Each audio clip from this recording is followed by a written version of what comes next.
Hey everybody, welcome back to the channel. Snake Doc here, and today I want to do a grip review video. If you watch back or go look through my video history, I've done reviews on this company's grips before, and they are just a top-notch product. So I continue to look to them. I like helping them out whenever I can, and I like getting the word out there because they have just a tremendous product, and they're American made. And they get to you fast. They got a lot of different choices. So of course I am talking about Lok Grips. So here we have Lok Grips, at Lok Grips on social media. Sales at lokgrips.com is an email address. www.lokgrips.com is how to check out their site. And here you can see they have sites or grips for CZ75, Shadow 2, Tanfolio, Beretta 1911, High Power, Sig Sauer, Ruger 2245s, and many, many more. And not only do they have grips for them, but they have multiple designs of grips for them. So what we have in front of us, I just got done cleaning up. I have a new Rock Island 1911 here. This is the FS chambered in 9mm. Ambi safety. Skeletonized hammer, Novak style sight, skeletonized trigger, flat mainspring housing. So I reached out to Blake and he was able to make some of these crosscut grips here. You can see why this is called crosscut, because it has a cut that's going in both directions across here. Should feel really nice. I also had him relieve it for my thumb to be able to get to the magazine release a little bit easier. I just prefer that style. They also have a style, it's called the extreme cut, and that is if you look at like the Magpul MOE grip, where it's relieved all the way across, very shallow. That is also available. These are standard bevel, but set up for ambi safety. So it has this spot relieved here on the back. These are G10 material. A little bit heavier than like your regular rubber or nylon grip, but not crazy in weight. So you can see it's also relieved a little bit there on the top for that safety. There you can see it. So let's put it on there and see how it fits. So you just want to push it down, make sure you get it over the grip bushings okay. You can use O-rings on it. I did not this time. I'm just going to use the factory RIA screws, are a Torx or hex design here.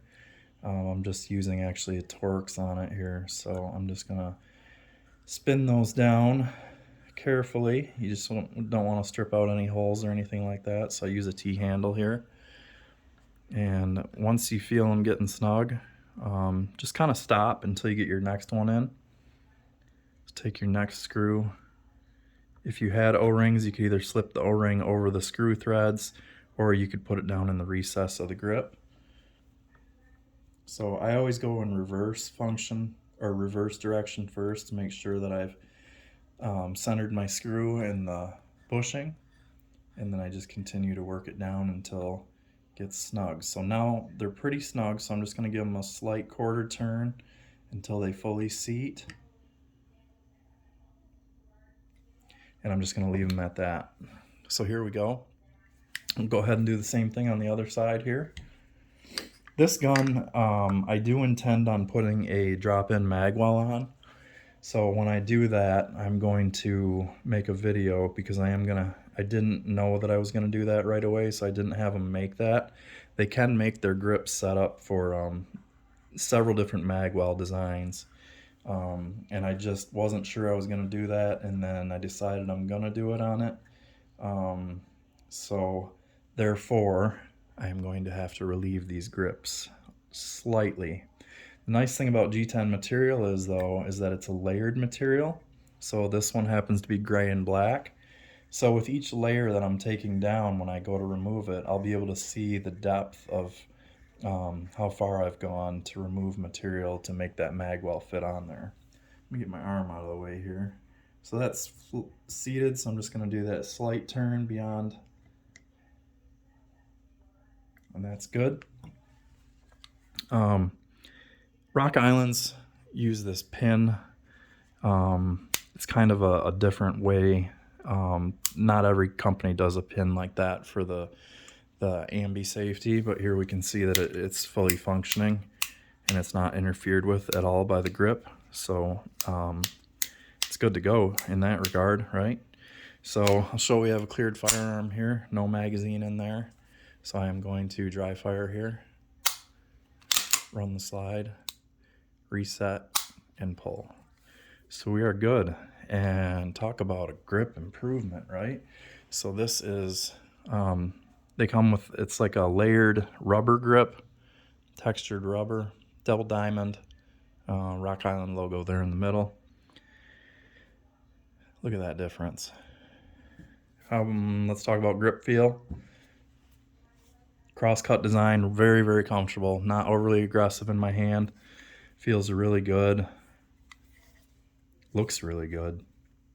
And then that thumb relief to be able to actuate that magazine release. So that's helpful. This one's really stiff right now. I might actually, I'm going to be doing a Duracoat job on this gun, so I'm going to detail strip it, and when I do, I'll see if I can make that magazine release a little bit easier to actuate. But I like it with those hex grip screws on there, and the color. This, I believe, was light gray and black that I chose. They have tons of different colors, tons of different styles. Check them out again, Lok Grips, LOK. You also get a cool sticker with it. So I've got these stickers from my other grips on some of my ammo cans and some of my my cleaning box and things like that. So check them out, guys. Made in the USA. They make them to the order, so they're not just grabbing them off a shelf. They make them fresh every time that you order from them. So usually 7 to 10 days. I got these in about a week. So Lok, check them out. Awesome place. Plenty of different guns to pick from, plenty of colors to pick from. I think they'll have something you like. And as always, thank you guys for watching, and always shoot safe.